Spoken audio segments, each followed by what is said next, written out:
Il nuovo appuntamento di Mestiere Artigiano, format prodotto da Confartigianato Imprese Agrigento, oggi si occupa di arredo interni, allestimenti in legno e interior design e lo fa con la ditta di Angelo Butera. Questa puntata ci porta a conoscere la storia di questi maestri artigiani dell'arredamento che, partiti da una piccola falegnameria, sono riusciti a trasformarla in una moderna struttura con 10 dipendenti e 5.000 metri quadrati di superficie.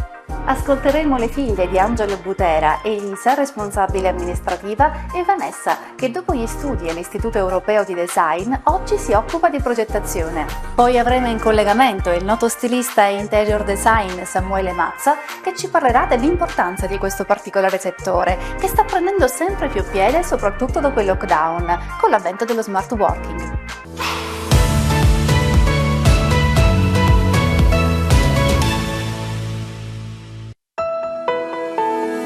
Era un peccato non continuare questa bella attività. Nostro padre è stato molto bravo ad inculcarci questa passione per il lavoro e per il legno.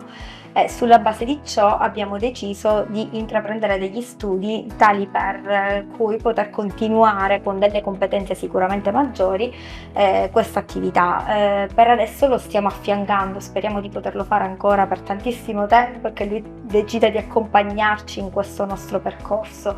Io appunto ho studiato a Milano, ho deciso di tornare qui proprio per cercare di portare avanti l'azienda di papà e soprattutto allora il pensiero che fece che mai nessuno poteva insegnarmi il mestiere, cioè chi poteva avere l'interesse nell'iniziare a insegnarmi il mestiere se non mio papà. Il fatto di ritornare qua diciamo che è stata un po' coraggiosa come decisione, perché Milano appunto è il mondo del design e quindi magari da alcuni punti di vista mi avrebbe voluto dare delle prospettive diverse, però io avevo intrapreso proprio questi studi proprio con l'obiettivo di rientrare e portare avanti l'azienda di papà.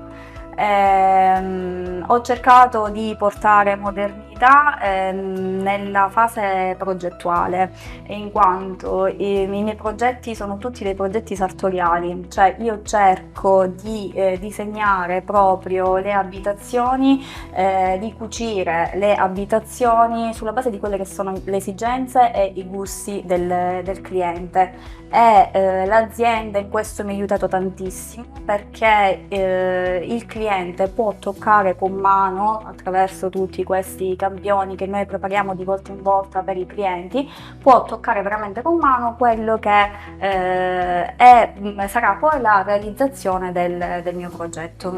Dal punto di vista progettuale posso dire che le difficoltà in Sicilia, parlo in Sicilia, è che manca la collaborazione tra noi architetti e designer, questo lo posso dire. Io penso che i lavori più belli nascono da tante menti e quando ci sono una serie di maestranze che lavorano insieme per un unico obiettivo.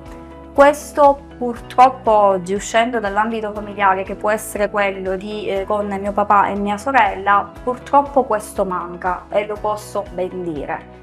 Noi due stiamo cercando pian piano di creare anche una linea un po' più standardizzata, in modo tale da riuscire a lavorare con un pizzico di facilità in più dal punto di vista tecnico sicuramente.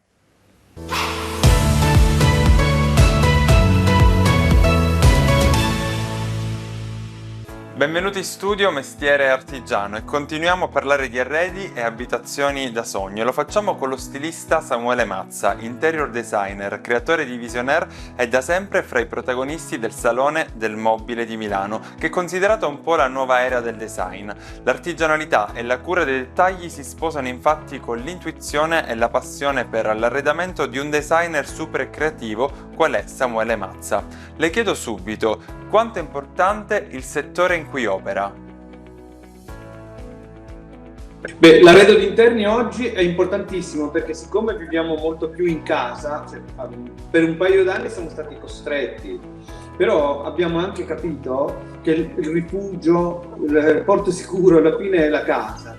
Quindi la casa più è gradevole, più è confortevole, più è, come dire, esteticamente curata e meglio ce la passiamo. Quindi l'arredamento ha un ruolo importantissimo.